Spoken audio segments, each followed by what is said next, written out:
बिस्मिल्लाहिर्रहमानिर्रहीम। Respectable dear viewers, अस्सलाम वालेकुम। आज एक यूनिक टॉपिक के साथ हाज़िर है। आज का टॉपिक बहुत ही इम्पॉर्टेंट है और हर लेवल ऑफ स्टूडेंट के लिए इसकी अफादियत और सिग्निफिकेंस अपनी जगह पे है। तो जिसने भी हमारे चैनल को सब्सक्राइब नहीं किया वो सब्सक्राइब कर ले। जो सब्सक्राइबर है वो बेल आइकन को लाजमी दबाए ताकि हर नई वीडियो की नोटिफिकेशन सबसे पहले आपको पहुंच सके। आज के टॉपिक की जानिब जाते हैं। आज का टॉपिक बेसिकली डिफाइन राइम या व्हाट इज़ राइम या rhyme in English poetry and types of rhymes. यानी राइम की डेफिनीशन और टाइप्स ऑफ राइम्स के बारे में, यानी राइम की पूरी कहानी या पूरी जानकारी या पूरी इन्फॉर्मेशन आप लोग के साथ इंशाल्लाह शेयर करने जा रहा हूँ। बहुत ही ज़बरदस्त लेक्चर है, ए टू जी। आप लोग स्टे कनेक्टेड रहे, ए टू जी लेक्चर को वॉच करें। इंशाल्लाह वल अज़ीज़ आपके परसेप्शन में और आपकी लर्निंग में इजाफा होगा। तो राइम की यानी मतलब है टाइप्स के बारे में, यानी हम आप लोग को उसकी परफेक्ट राइम के बारे में बताएंगे, स्लांट राइम के बारे में बताएंगे, आई राइम के बारे में बताएं, मैस्कुलिन राइम के बारे में बताएंगे, फेमिनिन राइम भी होगा और एंड राइम भी होगा। ये सारे टाइप्स यानी 6 टाइप्स ऑफ राइम्स भी आप लोग के सामने रखेंगे और राइम की यानी मुकम्मल तफसील आप लोग के सामने आ जाएगी। फिर तो आप लोग जो है स्टे कनेक्टेड रहे, वीडियो को लाइक और शेयर किया करें। तो सबसे पहले शुरुआत की जानिब जाते हैं कि व्हाट इज़ राइम या डेफिनीशन ऑफ राइम या डिफाइन राइम। इन राइम क्या होता है इंग्लिश पोइट्री में, इन राइम या rhyme in English poetry definition और टाइप्स ऑफ राइम्स क्या होता है। तो उसके इंट्रोडक्शन में सबसे पहले जैसा कि स्क्रीन पे आप लोग मुलाहिज़ा कर रहे हैं कि rhyme is the correspondence between words especially when these are used at the ends of the lines of the poetry। यानी राइम जो है यानी एक दो अल्फाज के दरमियान क्या कर देता है, यानी रिप्रेजेंटेशन करता है या नुमाइंदगी करता है या मुताबिकत ले आता है। कौन से दो अल्फाज के दरमियान मुताबिकत ले आता है? जब उसको वो अल्फाज यानी किसी लाइन के इख्तितामी अल्फाज हो और वो भी यानी शायरी के अशार की सूरत में इख्तितामी अल्फाज के दरमियान यानी दो आखिरी अल्फाज जो इख्तितामी अल्फाज हो उनके दरमियान मुताबिकत ले आने वाले या उनको जो है यानी एक दूसरे के साथ कनेक्ट करने के लिए यानी जो चीज़ इस्तेमाल होती है उसको इंग्लिश में राइमिंग कहा जाता है या राइम कहा जाता है, जिसको आप लोग राइमिंग स्कीम भी कहते हैं। अभी अगर आप लोग को समझ नहीं आई कि किसी यानी शायरी के अशार के आखिरी दो अल्फाज यानी ऊपर लाइन वाले और नीचे लाइन वाले दोनों अल्फाज के आखिरी अल्फाज जो होते हैं उनको मिलाने वाले जो अल्फाज होते हैं, ये जो तरीक़ेकार होता है वो राइमिंग स्कीम कहलाता है। या अगर अभी भी आप लोग नहीं समझे तो इस तरह भी आप सेकंड डेफिनेशन भी नोट कर सकते हैं। यानी 2 or more words यानी दो या दो से ज़्यादा अल्फाज that end with the same sound are called to rhyme.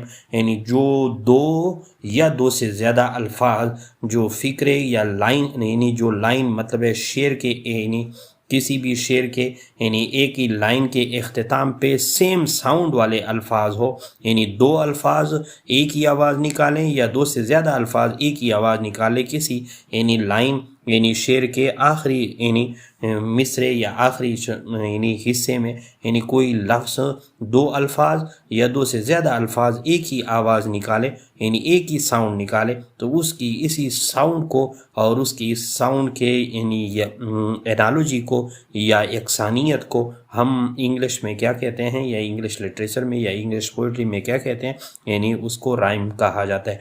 और ये राइमिंग स्कीम जो है बहुत ही इम्पोर्टेंस रखती है यानी पोम्स एनालिसिस में। यानी किसी भी पोएम की एनालिसिस जब आप लोग कर रहे होते हैं तो इसकी जो है काफ़ी यानी इम्पोर्टेंस होती है, क्योंकि उससे आपको पता चलता है कि ये राइमिंग स्कीम की बदौलत आप पोएम का इंतखाब करते हैं कि ये बैलेड है, ये लिरिक है या एलिजी है या कौन सा पोएम है, क्योंकि इस राइमिंग स्कीम की बदौलत आप मुख्तलिफ जो है यानी टाइप्स ऑफ पोम्स के बारे में जो है इंफॉर्मेशन हासिल करते हैं। अब तो यानी डेफिनीशन ऑफ राइम के बारे में आप लोग को पता चल गया कि व्हाट इज़ राइम। यानी बेसिकली राइम जो है यानी मिसरे या किसी शेर के आखिरी दो अल्फाज जो हम आवाज़ हो उस हम आवाज़ अल्फाज की मुताबिकत को या इस तरीक़ेकार को हम राइम कहा जाता है।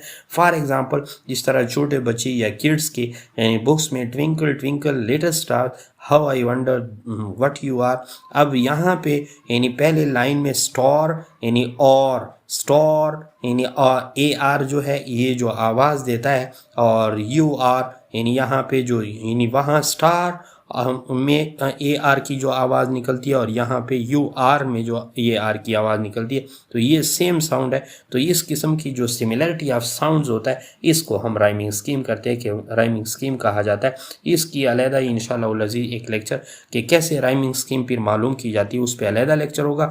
आज उसके टाइप्स ऑफ राइम के बारे में बताता हूँ। तो नेक्स्ट स्लाइड की जानिब जाते हैं। इन टाइप्स ऑफ राइम फिर क्या है, इसमें नंबर 1 परफेक्ट राइम है, नंबर 2 स्लांट राइम है, नंबर 3 आई राइम है, नंबर 4 मैस्कुलन राइम है, और नंबर 5 फेमिनन राइम है, और नंबर 6 एंड राइम है। परफेक्ट राइम क्या होता है, यानी परफेक्ट राइम को it is also known as exact rhyme, उसको एग्जैक्ट राइम भी कहते हैं, फुल राइम भी कहा जाता है, एंड ट्रू राइम भी कहा जाता है। A rhyme where both words have the exact assonance, यानी राइम ऐसी राइम या ऐसे मुताबिकत आवाज़, एक ही आवाज़ देने वाले यानी अल्फाज जो यानी किसी शेर के अख्तिताम पे इस्तेमाल हो चुके होते हैं। तो a rhyme where both words have the exact assonant, यानी जिसमें दो अल्फाज जो आपस में आवाज़ की या हम आवाज़ी की मुताबिकत की वजह से राइम बनाते हैं, उसमें दो अल्फाज एक ही यानी एग्जैक्ट एजोनेंस रखते हो। एजोनेंस के पर लेक्चर ऑलरेडी हो चुका है, अपलोडेड है, आप लोग देख भी सकते हैं। यानी रिपीटेशन ऑफ वॉल साउंड, और एक ही यानी उसका एजोनेंस हो, और एक ही जो है उनके अंदर सेलेबल हो, सेलेबल जिसमें स्ट्रेस और अनस्ट्रेस की जो हो यानी साउंड की फोनोलॉजी होती है, वो बेसिकली क्या कहलाती है, सेलेबल कहलाती है। तो किसी भी यानी लाइंस में यानी शेर के इख्तिताम में जब उसके एग्जैक्ट यानी दोनों की एंडिंग एजोनेंस और दोनों का सेलेबल सेम हो, तो इसको is known as perfect rhyme, तो उसको परफेक्ट राइम कहा जाता है। फॉर एग्जांपल आप लोग देखिए टेबल एंड फेबल। अब टेबल एंड फेबल, अब टेबल को आप लोग देखें और फेबल को आप लोग देखें। टेबल में उसकी और फेबल की स्पेलिंग और उसकी मीनिंग थोड़ी चेंज है, लेकिन उसका जो एजोनेंस है आप लोग देखें, टेबल के पीछे भी ई है और फेबल के पीछे भी ई है। जो एजोनेंस यानी वाल साउंड की रिपीटेशन होती है, और यहाँ पे दोनों जो है यानी एजोनेंस उसकी सेम है। तो इस किस्म की जो अल्फाज की यानी लाइन के इख्तितामी अल्फाज का इस किस्म का यानी जो एजोनेंस भी सेम हो और स्ट्रेस यानी सेलेबल्स भी सेम हो। सेलेबल से मुराद यानी स्ट्रेस और अनस्ट्रेस, यानी मतलब यहाँ पे टेबल, अब ठे जो है ये स्ट्रेस है और बल यानी ये अनस्ट्रेस है। तो दोनों की, टेबल की भी और फेबल की भी, उसमें भी स्ट्रेस और अनस्ट्रेस है, और टेबल के अंदर भी स्ट्रेस और अनस्ट्रेस है। तो ये बेसिकली सेम यानी एजोनेंस देते हैं, और सेम्स जो है यानी हमें क्या देता है, यानी उसकी सेलेबल्स देते हैं। तो इस किस्म की राइमिंग को हम क्या कहते हैं, परफेक्ट राइमिंग कहते हैं, ये जिसको आप लोग ट्रू या एग्जैक्ट राइम भी कहा जाता है। इस तरह नंबर 2 राइम है स्लैंट राइम। यानी स्लैंट राइम में क्या होता है, it is opposite of perfect rhyme, ये परफेक्ट राइम का बिल्कुल अपोजिट होता है। It is also known as imperfect और हाफ राइम, या उसको हाफ राइम या इम्परफेक्ट भी क्यों कहा जाता है। A rhyme formed by word similar but not identical assonance और number of syllable is called slant यानी राइम। यानी यहाँ पे आप लोग देखें कि दोनों जो है यानी वर्ड्स यानी क्या करते हैं, राइम तो बना लेते हैं, वो भी सिमिलर तो होते हैं, लेकिन आइडेंटिकल यानी यकसानियत नहीं होती, न उसके एजोनेंस में जिस तरह परफेक्ट में होती है, और न उसके सिलेबल सेम होते हैं। फॉर एग्जांपल जैसे अप टाउन एंड फ्राउन, यानी अप टाउन और फ्राउन में आप लोग एंडिंग वर्ड को देखें, एंडिंग वर्ड उसके OWN यानी ऑन जो है वो सेम है, लेकिन उनकी एजोनेंस को देखें, एजोनेंस देखें यानी एन है वो वाल लेटर नहीं है, तो उसको यानी एजोनेंस भी उसका नील है और नंबर ऑफ सिलेबल्स जो है वो भी नील है। तो ये बेसिकली क्या हो गया, यानी स्लांट राइम हो गया, जिसमें ये लोग यानी ये वर्ड्स आपस में यानी आइडेंटिकल नहीं होते। और इसी तरह इस किस्म के यानी स्लांट राइम को स्टडी करने के लिए lines written in the dejection by W.B. Yeats, ये पोएम इससे परा पड़ा है, आप लोग उसको मजीद भी स्टडी कर सकते हैं। ये तो यानी सेकेंड था। अब उसके यानी नेक्स्ट की जानिब जाते हैं कि नेक्स्ट राइम उसका कौन सा है। यानी नेक्स्ट राइम में आप लोग के सामने रख रहे हैं मैस्कुलिन को देखें, यानी मैस्कुलिन राइम। और मैस्कुलिन राइम क्या होता है, यानी it is located between the final stress syllable of the two line. ये टू लाइंस के उन स्ट्रेस सिलेबल जो फाइनल होते हैं उसके दरमियान ये मैस्कुलिन जो है लोकेटेड होता है। और इसी तरह फेमिनिन राइम क्या होता है, a multi syllable rhyme where both stress and unstress syllable rhyme with the respective counter point. यानी ये फेमिनिन राइम क्या होते हैं, वो मल्टी सिलेबल राइम होते हैं जहाँ पे दोनों स्ट्रेस एंड अनस्ट्रेस सिलेबल जो है, यानी एक साइड पे स्ट्रेस और दूसरे साइड पे unstress syllable rhyme with the respective counter part, यानी अपने मुताल्लिका काउंटर पार्ट से जो है वो राइमिंग बना रहे होते हैं। यानी कैसे, यानी एक का stress part of the word जो है दूसरे के unstress part of the word के साथ वो क्या बना रहा होता है, राइमिंग स्कीम बना रहा होता है। तो बेसिकली नीचे जो है एग्जांपल क्रेजी एंड लेजी।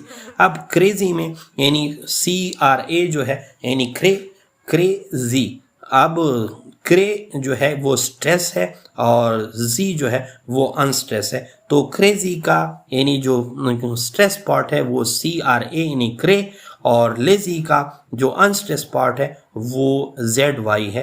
यानी इसी वजह से ZY और यहाँ पे CR जो है यानी क्रेजी का वो स्ट्रेस है और लेजी का यानी जी है। तो ये अनस्ट्रेस और स्ट्रेस आपस में मिलकर यानी काउंटर पॉइंट्स के साथ यानी मुखालिफ के साथ वो क्या कर लेते हैं, यानी अपनी राइमिंग स्कीम बना लेते हैं। और इस किस्म की राइमिंग स्कीम को फिर हम क्या कहते हैं, यानी फेमिनिन राइम भी कहते हैं या फेमिनिन राइमिंग स्कीम भी कहते हैं। तो बेसिकली इसके बाद जो है एंड राइम। यानी एंड राइम क्या होता है, एंड राइम यानी it occurs between the final word on two particular lines of the poetry. यानी it occurs between the final words, ये फाइनल वर्ड्स में तो होता है लेकिन on the two particular lines of the poetry, उस दो पर्टिकुलर या ख़ास किस्म के जो लाइन्स ऑफ पोएट्री के दरमियान होते हैं। For example roses are red violets are blue, यानी roses are red violets are blue, sugar is sweet and so are you. अब देखें यानी ऊपर यानी दो लाइनों में जो मैंने कह दिया कि एंड राइम है, उसके टाइटल से भी ज़ाहिर है कि एंड पे होता है। तो एंड पे ब्लू और यू यानी दोनों में यू की जो साउंड निकलती है, यानी ब्लू में यू की और यू में भी यू की साउंड जो निकलती है, ये बेसिकली एंड राइम कहलाती है। और ये एंड राइम का जो है यहाँ पे उसका इख्तिताम हो जाता है। तो ये 6 राइमिंग स्कीम थे या टाइप्स थे जो हमने आप लोग के सामने रख लिए। आप भी अगर कोई मतलब है आप लोग को कोई ऐसी चीज़ लगी है तो आप लोग हमें कमेंट्स में मुख्तलिफ़ किस्म के टॉपिक्स के बारे में हमसे पूछ सकते हैं और इस किस्म के यानी चीज़ों के बारे में हमसे जानकारी हासिल इंफॉर्मेशन हासिल कर सकते हैं। तो नीचे जो है प्रोफेसर सईद इशफाक अहमद शाह हैवराइट इंग्लिश लर्निंग ऐप पर आप लोग हमारे यूट्यूब चैनल को सब्सक्राइब भी कर सकते हैं और हमारे फेसबुक पेज को लाइक एंड फॉलो भी कर सकते हैं। Thanks for